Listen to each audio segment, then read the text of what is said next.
بسم اللہ الرحمن الرحیم نحمده ونصلی علی رسوله الکریم اما بعد فاعوذ باللہ من الشیطان الرجیم بسم اللہ الرحمن الرحیم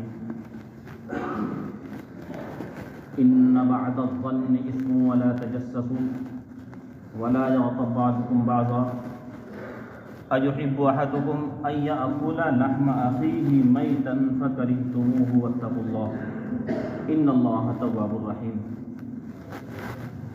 بزرگوں، بھائیوں، دوستوں، اللہ تبارک و تعالیٰ نے قرآن کریم کی اس آیت کے ذریعے اس کمی، کوتاہی اور بیماری، اس عادت خبیثہ کا ذکر کیا ہے جس کی وجہ سے دنیا میں آپس میں زیادہ نقصانات سامنے آتے ہیں۔ دنیا میں انسان کو اللہ نے جو پیدا کیا ہے، یہ بات ہوتا ہے کہ ساری دنیا کو اللہ نے انسان کے نفع کی خاطر بنایا ہے۔ الدنیا خلقت لکم، لیکن انسان کو اللہ نے آخرت کے لیے پیدا فرمایا۔ الدنیا خلقت لکم وانکم خلقتم للآخرہ۔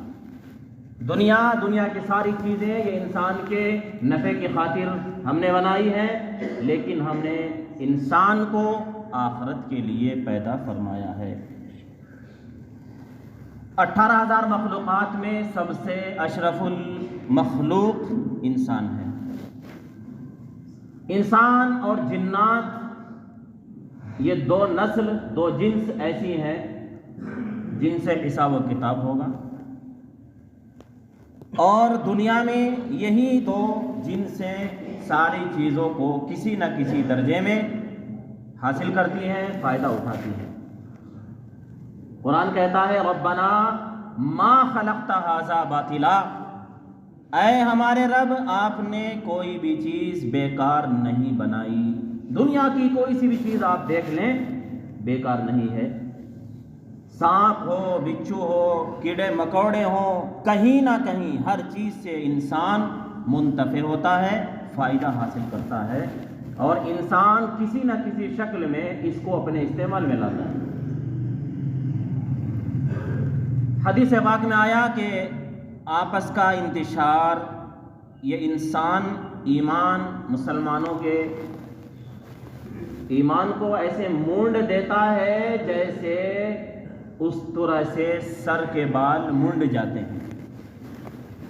اور بات اصل جو قرآن کریم کی آیت میں بتائی گئی، زیادہ جو نقصانات ہوتے ہیں وہ بد زنی سے ہوتے ہیں۔ دنیا میں جتنے اختلافات ہیں، جھگڑا کس چیز کا؟ یا تو زن کا ہوتا ہے، عورت کے تعلق سے جھگڑا شروع ہوتا ہے، اور یا زر کا ہوتا ہے، یعنی مال کے ذریعے سے جھگڑا ہوتا ہے، اور اس سے ان دونوں سے زیادہ جھگڑے آپس میں، نقصانات آپس میں، انتشار آپس میں، مخالفتیں آپس میں، لڑائییں آپس میں، جنگ و جدال آپس میں، وہ ہوتا ہے غلط فہمی کی وجہ سے۔ اسی کی نشاندہی اللہ تبارک و تعالیٰ نے اسی کی رہنمائی کے ذریعے سے یہ آیت نازل فرما کر فرمایا ان بعد الظن، اس بعض گمان گناہ ہوتے ہیں۔ انسان اگر اپنی طرف سے کسی کے بارے میں سوچ لیتا ہے یا کسی کہنے والے کی وجہ سے اس کے دماغ میں دوسرے کی طرف سے غلط فہمی آ جاتی ہے، تو غلط فہمی کا بیج ایسا ہے کہ اس کو ایک مرتبہ بو دیا جائے اور بونے والا چلا گیا، پھر یہ اپنے اندر دل میں، دماغ میں ایسے ابلتا ہے جیسے دودھ آگ پر رکھنے کے بعد جوش مارتا ہے، ابلتا ہے۔ اسی لیے قرآن کریم کی دوسری آیت میں اللہ تبارک و تعالیٰ نے ارشاد فرمایا یا ایھا الذین آمنوا ان جاءکم فاسق بنبأ فتبینوا، اے ایمان والو، اگر کوئی فاسق، کوئی فاجر آپ کے سامنے کوئی بات لے کر آئے، پہلے اس کی تحقیق کر لیا کرو، یوں ہی اس کے کہنے پر اس کو عمل میں نہ لاؤ، یوں ہی کسی کے کہنے پر اپنے دماغ کے اندر غلط فہمی پیدا نہ کرو۔ فتبینوا، فتبینوا کا مطلب ہے تحقیق کر لیا کرو. بغیر تحقیق کے اگر کوئی آدمی اس کے کہنے کی وجہ سے عمل کر بیٹھتا ہے تو اس میں خسارہ، نقصان اور دونوں جہاں کی کامیابی سے دوری کا راستہ اس پر چل پڑتا ہے. ولا تجسسوا، مسلمانوں ہمیں اللہ کی طرف سے حکم ہے، پیغام ہے، اللہ کا ارشاد ہے کہ اپنے اندر غلط فہمی پیدا نہ کرو اور نہ ایک دوسرے کی ٹوہ میں لگو. آج ہمارا کیا ہوتا ہے؟ مسلمانوں کی، بھائی کی کمیوں کو تلاش کرتا ہے، اور جب اس کو کوئی کمی حقیقت ہو یا مجازن، صحیح ہو یا غلط، اس کو مل جاتی ہے تو بس اس کو ایک کام مل گیا جو اتنا خطرناک کام ہے جس کو اگلی آیت کے جز میں بتایا جا رہا ہے. یہاں تو صرف یہ بتایا ولا تجسسوا، ایک دوسرے کے ٹوہ میں مت لگو. ولا یغتب بعضکم بعضا، اور نہ تم ایک دوسرے پر الزام تراشیاں کرو، نہ ایک دوسرے پر بہتان لگاؤ. جس شخص نے کسی بے گناہ پر کوئی بہتان لگایا گویا اس نے ساتوں آسمان اور زمین کا بوجھ اپنے اوپر لاد لیا. میرے بھائیوں، یقین اصل چیز ہے. انسان ظاہراً میں کچھ نظر آتا ہے اور باطن میں کچھ ہوتا ہے، یہ اللہ کے یہاں فیصلہ ہوتا ہے. اس کا فیصلہ اللہ کو کرنا ہے. اللہ کی لسٹ میں، مسلمانوں کی لسٹ میں بہت سارے لوگ ہیں کہ جب ان کا نام پکارا جائے، ان کا آدھار کارڈ دیکھا جائے، ان کی شکل و شباہت دیکھی جائے، ان کا گھرانہ محلہ دیکھا جائے تو مسلمانوں میں سے ہے، لیکن وہ اللہ کی فہرست میں مسلمان نہیں ہے. یہ چٹا جب کھلے گا،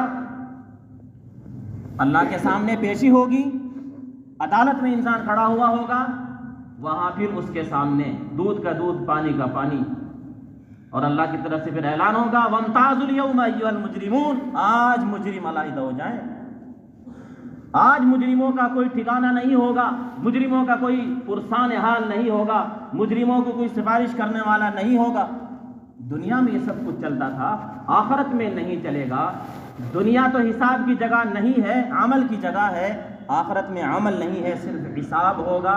وَلَا يَغْتَبْ بَعْضُكُمْ بَعْضًا أَيُحِبُّ أَحَدُكُمْ أَن يَأْكُلَ لَحْمَ أَخِيهِ مَيْتًا، جو فرمایا تم میں سے پسند کرتا ہے کوئی اس بات کو کہ اپنے مردار بھائی کا گوشت کھائے؟ نہیں پسند کرتا. کسی کا بھائی مر جائے، بھائی کا انتقال ہو جائے، اور انتقال ہونے کے بعد اس مردہ بھائی کا گوشت نوچ نوچ کر کوئی آدمی دنیا میں ایسا ہے جو کھا لے گا؟ نہیں کھائے گا. فکری تم ایسا نہیں کر سکتے. تو نہیں کر سکتے تو واتقوا اللہ، اللہ سے ڈرو.